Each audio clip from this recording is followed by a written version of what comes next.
Hello and welcome to the CiteSite. This is Northern Illinois University's citation webpage with a number of, as you can see at this point, video guides to help you cite the stuff that your professors are wanting you to cite right now.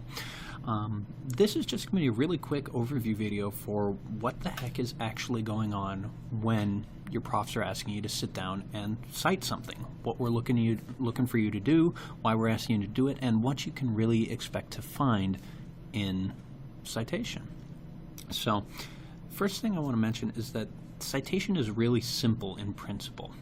The idea is so that your professor or that anyone who reads your work can go and find where you found your information. That's literally the entire idea. So when you're working with citation, when you're working with sources, that's the one thing you want to keep in mind. All you are trying to do with this is point out, here's where I found this stuff out. Go and have a look for yourself. No matter what type of citation you do, and by type of citation I mean all the different styles out there, we'll talk about that in just a minute. No matter what type of citation you do, you're going to find that all of them really use three basic little bits of information. What it is, who wrote it, and where I can find it. I being the professor or whoever's going to read your citation. If you're hitting those three categories, then you're in pretty good shape. So, what citation are you likely to find? Well, there's a whole bunch of different types when you really get right down to it, but at university, you're going to see three. MLA, that's short for Modern Language Association, APA, the American Psychological Organization, and Chicago style. Now, the MLA citation style is most frequently used in English departments and other humanities. It's a little bit on the downslide right now because a lot of the humanities, such as communications, are making move to APA style. This isn't anything against the MLA, it's just really a matter of departmental preference. So when you're asked to use MLA citation style, it's probably going to be in a humanities course, so keep that under your hat. APA, the American Psychological Association citation style, is generally used much more widely and especially by the sciences.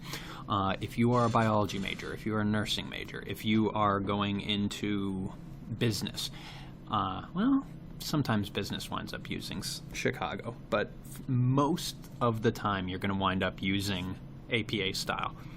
Chicago style is the third, and it is less used than either of the other two, but you can see it in some places. Most commonly that I'm aware of is history departments, where the focus is on a dialogue of ideas, very emphatically, and less so on, how long ago they were created or such and so. The reason we have these different styles is pretty simple. They reflect the philosophy of what we want out of our information.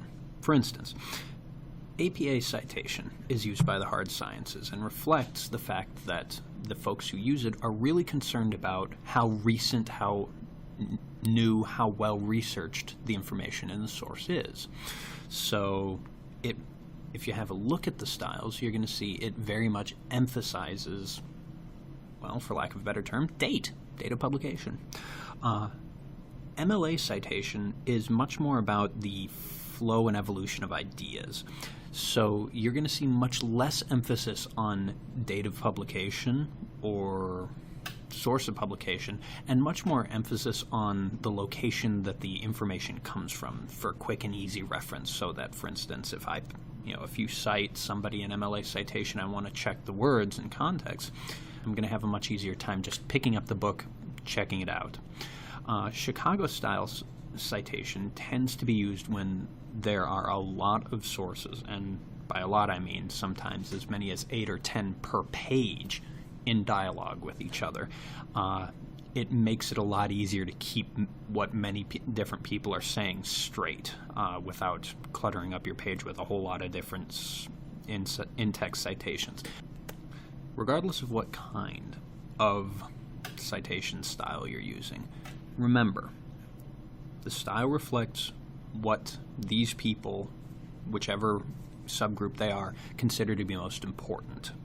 Second of all citation styles reflect three things that everybody considers to be important: what it is, who wrote it, and where can I get it. And then the third thing is for you to remember that on a fundamental level, citation is about showing your work. It's no different than in math class writing down the formula and the equations that you use to arrive at your answer. It doesn't matter that you got the right answer. What matters is how you got there.